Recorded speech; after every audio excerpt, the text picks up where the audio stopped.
Hi, I'm Ken Hunt. I'm VP Digital for St. Joseph Media. I started a company out of university with a couple of friends of mine. We were doing website development. This was back in the days of when the internet, the web, was really just sort of getting going. And we did that for a number of years and had clients all over Ontario. And we sort of luckily got out of that business in 2000, just before the market crashed. From there I went on to work at a job that I really didn't like for a little while, but I'd always been writing. And I did an internship at Toronto Life magazine and then continued to write for other magazines, including Report on Business for a while. And then had the opportunity in 2008 to purchase Torontoist from Gothamist, and spent some time turning that business around. And then St. Joseph Media acquired my company that published Torontoist in 2011, and I came to St. Joseph Media then, and I became VP Digital at St. Joseph Media in June of 2012. First of all, it's just the immediacy of it.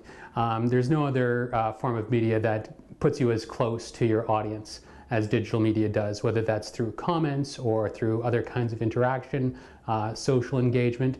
So if your goal is to communicate, as most people in media, it is their primary motivation, you love to be as close to the audience as you possibly can. The thing that frightens me the most about digital media is its tendency for the trivial. It worries me that so much of digital media gets turned into memes or top 10 lists. I think that we're really struggling in digital media with the idea of how to be substantial. The rapid pace of change.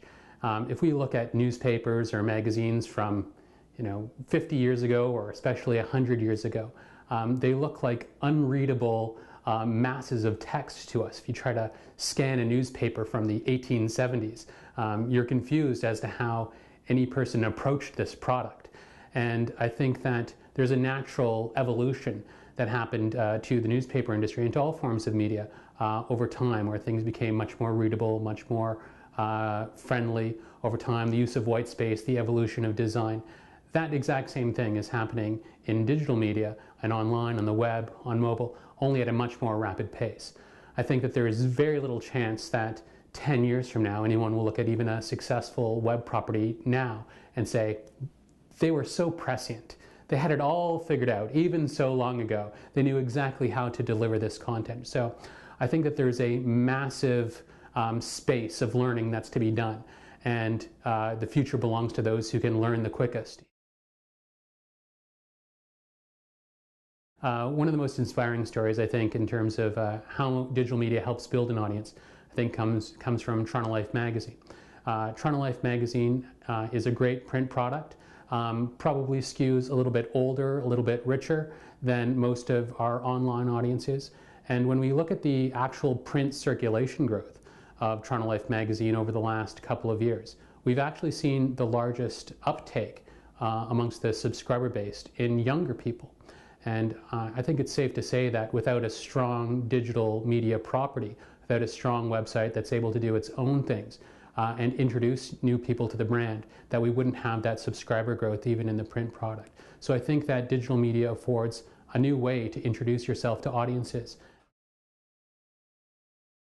Better embracing of the tablet as a medium for all of our products.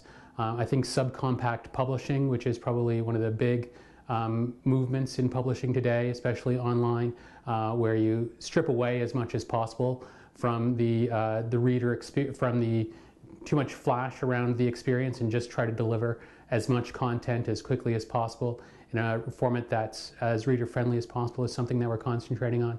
And of course, e-commerce, trying to find ways that we can help connect our readers to products in ways that don't break down the barrier between church and state. These are all things that we're focusing our attention on right now.